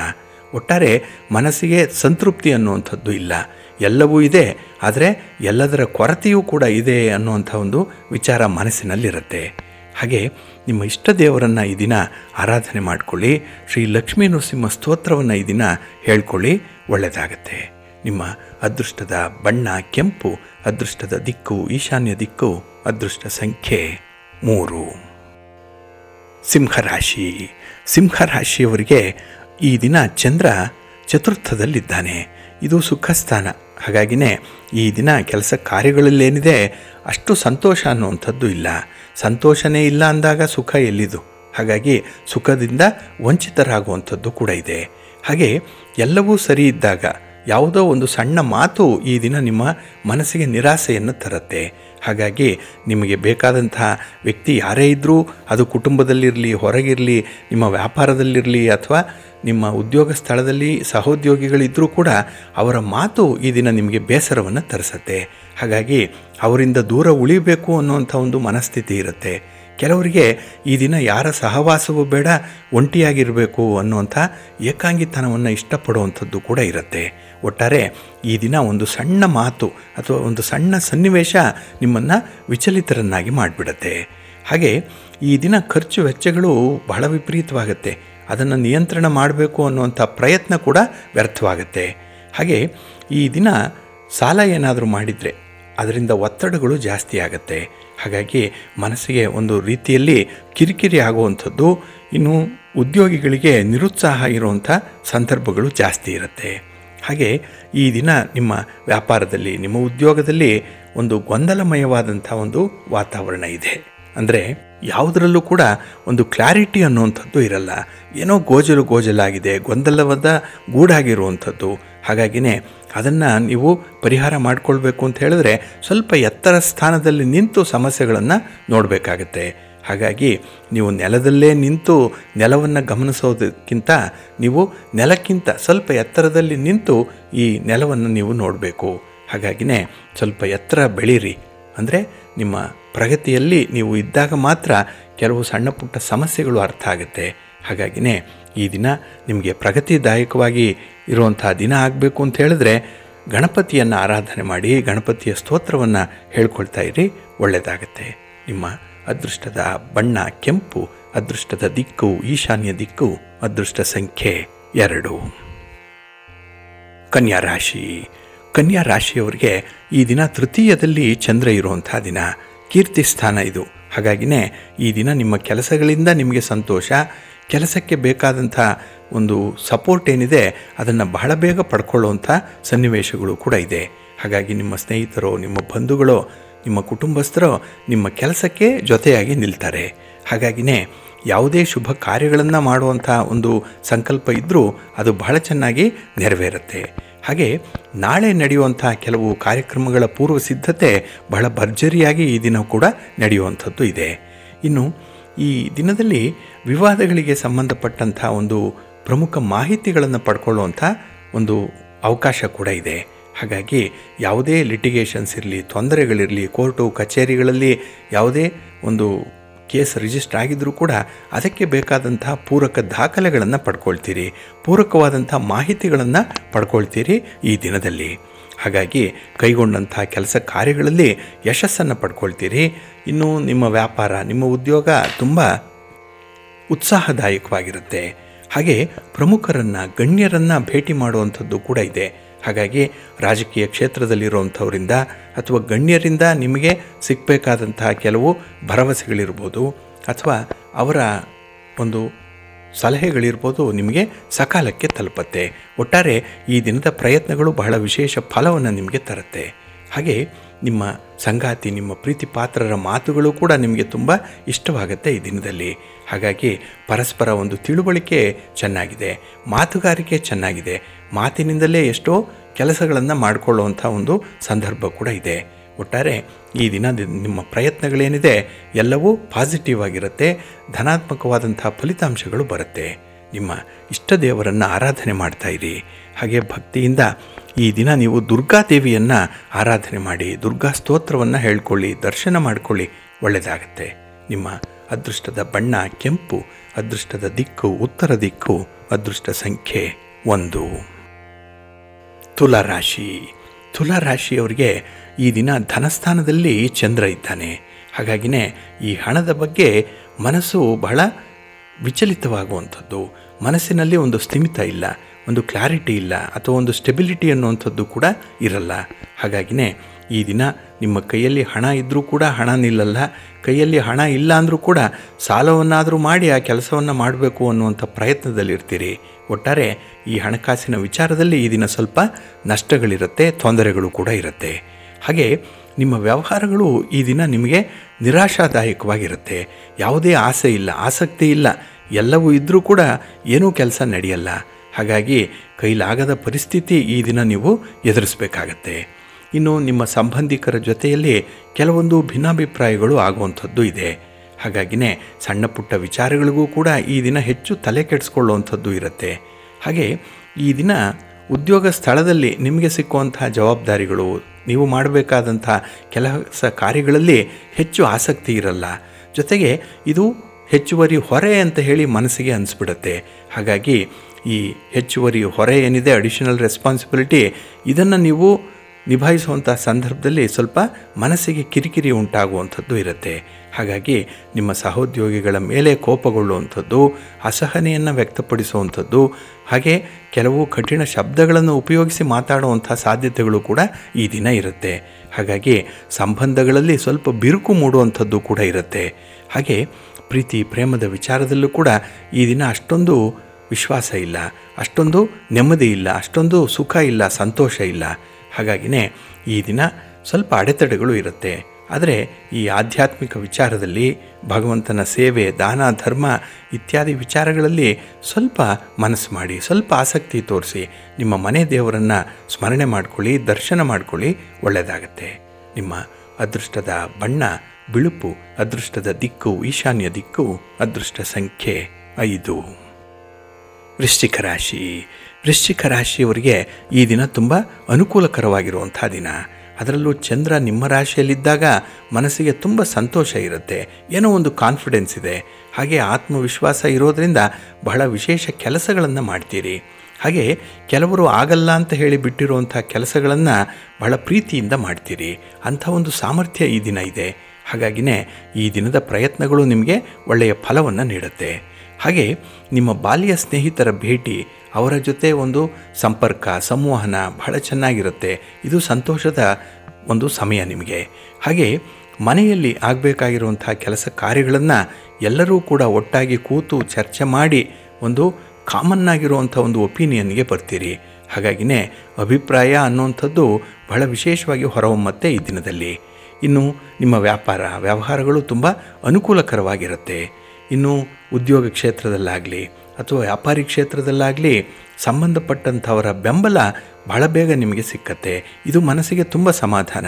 ಹಾಗಾಗಿ ನೀವು ಮಾಡಿರುವಂಥ ಒಳ್ಳೆಯ ಕೆಲಸ ಕಾರ್ಯಗಳಿಗೆ ಪ್ರತಿಫಲ ರೂಪವಾಗಿ ಬೇರೆಯವರ ಒಂದು ಸಹಕಾರ ಈ ದಿನ ನಿಮಗೆ ಸಿಕ್ಕತ್ತೆ. ಹಾಗಾಗಿ ತುಂಬ ಯಶಸ್ವಿ ದಿನ. ನಿಮ್ಮ ಮನೆ ದೇವರನ್ನು ಸ್ಮರಣೆ ಮಾಡ್ಕೊಳ್ತಾ ಇರಿ. ಹಾಗೆ ಭಕ್ತಿಯಿಂದ ಶ್ರೀ ಲಕ್ಷ್ಮೀ ವೆಂಕಟೇಶ್ವರ ಸ್ವಾಮಿಯ ಆರಾಧನೆ ಮಾಡಿ, ಶಿವಪಾರ್ವತಿಯರ ದರ್ಶನ ಮಾಡಿ, ಒಳ್ಳೆಯದಾಗತ್ತೆ. ನಿಮ್ಮ ಅದೃಷ್ಟದ ಬಣ್ಣ ತಿಳಿ ಹಸಿರು, ಅದೃಷ್ಟದ ದಿಕ್ಕು ಈಶಾನ್ಯ ದಿಕ್ಕು, ಅದೃಷ್ಟ ಸಂಖ್ಯೆ 1. ಧನುರಾಶಿ. ಧನುರಾಶಿಯವರಿಗೆ ಈ ದಿನ ವ್ಯಯಸ್ಥಾನದಲ್ಲಿ ಚಂದ್ರ ಇರುವಂಥ ದಿನ. ಹಾಗಾಗಿನೇ ನಿಮ್ಮ ಪ್ರಯತ್ನಗಳಲ್ಲಿ ಈ ದಿನ ಸ್ವಲ್ಪ ನಿಧಾನವಾದ ಒಂದು ಪ್ರಗತಿ ಇರುತ್ತೆ. ಹಾಗೆ ಫಲಿತಾಂಶಗಳು ಬಹಳ ಬೇಗ ಸಿಕ್ಕಲ್ಲ. ಇನ್ನು ಹಣಕಾಸಿನ ವಿಚಾರದಲ್ಲಿ ನೀವು ತೆಗೆದುಕೊಳ್ಳುವಂಥ ನಿರ್ಧಾರಗಳೇನಿದೆ ಅದು ಅಷ್ಟೊಂದು ಸೈಂಟಿಫಿಕ್ ಆಗಿಲ್ಲ, ಪ್ರಾಕ್ಟಿಕಲ್ ಆಗಿಲ್ಲ. ಇದರಿಂದ ಭಾರಿ ನಷ್ಟವನ್ನು ಅನುಭವಿಸುವಂಥ ಸಾಧ್ಯತೆಗಳು ಕೂಡ ಇದೆ. ಹಾಗೆ ಈ ದಿನ ಎಲ್ಲ ಕೆಲಸಗಳನ್ನು ಕೂಡ ನಾನೊಬ್ಬನೇ ಮಾಡಬಲ್ಲೆ ಅನ್ನುವಂಥ ಒಂದು ವಿಚಾರ ಮನಸ್ಸಿನಲ್ಲಿರುತ್ತೆ. ಆದರೆ ಕೆಲವೊಂದು ಕೆಲಸಗಳನ್ನು ಬೇರೆಯವರ ಸಹಕಾರದಿಂದಲೇ ಮಾಡಬೇಕು. ಆಗ ನಿಮಗೆ ಆ ಸತ್ಯಾಸತ್ಯತೆಯ ಅರಿವು ಉಂಟಾಗುವಂಥದ್ದು ಇರುತ್ತೆ. ಹಾಗಾಗಿ ಯಾವ ಕ್ಷೇತ್ರದಲ್ಲಿ ನಿಮಗೆ ಅನುಭವ ಕಡಿಮೆ ಇದೆಯೋ ಅಲ್ಲಿ ಒಳ್ಳೆಯ ಅನುಭವಗಳು ಈ ದಿನ ಸಿಕ್ಕುವಂಥದ್ದು ಇದೆ. ಇನ್ನು ವೃತ್ತಿಪರವಾದಂಥ ಉದ್ಯೋಗಗಳಲ್ಲಿ ಕೆಲವು ತೊಂದರೆಗಳು ಉಂಟಾಗುತ್ತೆ. ಅದನ್ನು ಸ್ವಲ್ಪ ಶಾಂತಿ ಸಮಾಧಾನದಿಂದ ಪರಿಹಾರ ಮಾಡಿಕೊಳ್ಳಿ. ಎಲ್ಲದಕ್ಕೂ ಕೂಡ ನಿಮ್ಮ ಮಾತೇ ಉತ್ತರ ಅಲ್ಲ. ಹಾಗಾಗಿ ಮೌನವಾಗಿರುವಂಥದ್ದು ಕೂಡ ಕೆಲವೊಮ್ಮೆ ಉತ್ತರ ರೂಪದಲ್ಲಿ ಇರುತ್ತೆ. ಮೌನಂ ಸಮ್ಮತಿ ಸೂಚಕಂ ಅನ್ನೋವಂಥದ್ದು ಇದೇ ಕಾರಣಕ್ಕಾಗಿಯೇ. ಹಾಗೆ ಪ್ರೀತಿ ಪ್ರೇಮದ ವಿಚಾರದಲ್ಲಿ ಈ ದಿನ ನೀವು ನಿರೀಕ್ಷೆ ಮಾಡಿದಂಥ ಫಲ ಸಿಕ್ಕಲ್ಲ. ಸ್ವಲ್ಪ ಹೊಂದಾಣಿಕೆ ಇರಲಿ. ನಿಮ್ಮ ಇಷ್ಟ ದೇವರನ್ನು ಆರಾಧನೆ ಮಾಡ್ತಾಯಿರಿ. ಹಾಗೆ ಭಕ್ತಿಯಿಂದ ಈ ದಿನ ನೀವು ದುರ್ಗಾಸ್ತುತಿಯನ್ನು ಮಾಡಿ, ಅಮ್ಮನವರ ದರ್ಶನ ಮಾಡಿ, ನಿಮ್ಮ ಗ್ರಾಮ ದೇವತೆಯ ದರ್ಶನ ಮಾಡಿಕೊಳ್ಳಿ, ಒಳ್ಳೆಯದಾಗತ್ತೆ. ನಿಮ್ಮ ಅದೃಷ್ಟದ ಬಣ್ಣ ಕೆಂಪು, ಅದೃಷ್ಟದ ದಿಕ್ಕು ಈಶಾನ್ಯ ದಿಕ್ಕು, ಅದೃಷ್ಟ ಸಂಖ್ಯೆ 2. ಮಕರ ರಾಶಿ. ಮಕರ ರಾಶಿಯವರಿಗೆ ಈ ದಿನ ಲಾಭದಾಯಕವಾದಂಥ ದಿನ. ಲಾಭಸ್ಥಾನದಲ್ಲಿ ಚಂದ್ರ ಇದ್ದಾನೆ, 11ನೇ ಮನೆ, ಬಹಳ ವಿಶೇಷವಾದಂಥ ಫಲಗಳು ಸಿಕ್ಕುವಂಥದ್ದು ಇದೆ. ಹಾಗೆ ಬರಬೇಕಾದಂಥ ಹಣ ಬರುತ್ತೆ, ಬರಬೇಕಾದಂಥ ಒಂದು ಸ್ಥಾನಮಾನ ನಿಮಗೆ ವಾಪಸ್ಸು ಸಿಕ್ಕತ್ತೆ. ಹಾಗೆ ನಿಮ್ಮಿಂದ ದೂರ ಹೋದಂಥ ವ್ಯಕ್ತಿ ವಾಪಸ್ಸು ಬರ್ತಾರೆ. ನಿಮ್ಮ ಸಹಾಯವನ್ನು ಕೇಳಿಕೊಂಡು ನಿಮ್ಮ ಸ್ನೇಹಿತರೋ ಬಂಧುಗಳೋ ಬರುವಂಥದ್ದು ಕೂಡ ಇದೆ. ಹಾಗಾಗಿ ನಿಮ್ಮ ಶಕ್ತಿ ಸಾಮರ್ಥ್ಯಕ್ಕೆ ಮೀರಿದಂತಹ ಒಂದು ಕೆಲಸವನ್ನು, ಅದರಲ್ಲೂ ಸೇವಾ ಕಾರ್ಯವನ್ನು ಮಾಡುವಂಥ ಸಾಧ್ಯತೆಗಳು ಈ ದಿನ ಇರುತ್ತೆ. ಹಾಗೆ ಕುಟುಂಬಕ್ಕಾಗಿ ಬೇಕಾಗಿರುವಂಥ ಕೆಲವು ಪ್ರಮುಖ ವ್ಯವಹಾರಗಳೇನಿದೆ ಅದು ಸುಗಮವಾಗಿ ಸಾಗುತ್ತೆ. ಇನ್ನು ಆತ್ಮೀಯರಿಂದ ನಿಮಗೆ ಸಮಯಕ್ಕೆ ಸರಿಯಾದ ಒಂದು ಸಹಕಾರ ಸಿಕ್ಕುವಂಥದ್ದು. ಹಾಗಾಗಿನೇ ಕಷ್ಟದ ಕೆಲಸ ಇದ್ದರೂ ಕೂಡ ಅದನ್ನು ಸುಲಭವಾಗಿ ನಿಭಾಯಿಸ್ತೀರಿ ಈ ದಿನದಲ್ಲಿ. ಹಾಗೆ ಈ ಔದ್ಯೋಗಿಕ ಕೆಲಸ ಕಾರ್ಯಗಳಲ್ಲಿ ಅಧಿಕಾರಿಗಳ ಜೊತೆಯಲ್ಲಿ ಭಿನ್ನಾಭಿಪ್ರಾಯಗಳಿದ್ದರೆ ಅದನ್ನು ಮಾತಿನ ಮೂಲಕ ಚೆನ್ನಾಗಿ ಬಗೆಹರಿಸ್ಕೊಳ್ತೀರಿ. ಹಾಗಾಗಿ ಮಾತು, ಒಂದು ಚರ್ಚೆ, ಮಂಥನ ಇದೆಲ್ಲವೂ ಕೂಡ ಈ ದಿನ ನಿಮಗೆ ಒಳ್ಳೆಯ ಫಲವನ್ನು ಕೊಡುತ್ತೆ. ಹಾಗೆ ಈ ದಿನ ಶೈಕ್ಷಣಿಕ ಅವಕಾಶಗಳು ವಿದ್ಯಾರ್ಥಿಗಳಿಗೆ ತುಂಬ ಚೆನ್ನಾಗಿದೆ. ಪ್ರೀತಿ ಪ್ರೇಮದ ವಿಚಾರದಲ್ಲೂ ಕೂಡ ಅದ್ಭುತವಾದಂತಹ ಯಶಸ್ಸಿದೆ, ನೆಮ್ಮದಿ ಇದೆ. ನಿಮ್ಮ ಮನೆ ದೇವರನ್ನು ಸ್ಮರಣೆ ಮಾಡ್ತಾಯಿರಿ. ಹಾಗೆ ಭಕ್ತಿಯಿಂದ ಈ ದಿನ ನೀವು ಶಿವಸ್ತೋತ್ರವನ್ನು ಹೇಳ್ಕೊಳ್ಳಿ, ಶಿವನಾಮ ಸ್ಮರಣೆ ಮಾಡಿ, ಶಿವಪಾರ್ವತಿಯರ ದರ್ಶನ ಮಾಡಿ, ಒಳ್ಳೆಯದಾಗತ್ತೆ. ನಿಮ್ಮ ಅದೃಷ್ಟದ ಬಣ್ಣ ನೇರಳೆ, ಅದೃಷ್ಟದ ದಿಕ್ಕು ಈಶಾನ್ಯ ದಿಕ್ಕು, ಅದೃಷ್ಟ ಸಂಖ್ಯೆ 1. ಕುಂಭರಾಶಿ. ಕುಂಭರಾಶಿಯವರಿಗೆ ಈ ದಿನ 10ರ ಸ್ಥಾನದಲ್ಲಿ ಚಂದ್ರ ಇದ್ದಾನೆ. ಇದು ಬಹಳ ವಿಶೇಷವಾಗಿ ಕರ್ಮಸ್ಥಾನ, ಉದ್ಯೋಗ ಸ್ಥಾನ. ಹಾಗಾಗಿನೇ ನಿಮ್ಮ ಕೆಲಸ ಕಾರ್ಯಗಳಲ್ಲಿ ನಿಮಗೆ ಹೆಚ್ಚಿನ ವಿಶ್ವಾಸ ಇರುತ್ತೆ. ಕೆಲಸ ಮಾಡುವಂಥ ಒಂದು ಉತ್ಸಾಹ ಕೂಡ ಈ ದಿನ ವಿಶೇಷವಾಗಿರುತ್ತೆ. ಹಾಗಾಗಿನೇ ವ್ಯಾಪಾರ ವ್ಯವಹಾರಗಳು ನಿಮ್ಮ ನಿರೀಕ್ಷೆಯಂತೆ ಒಳ್ಳೆಯ ಲಾಭವನ್ನು ಕೊಡುತ್ತೆ.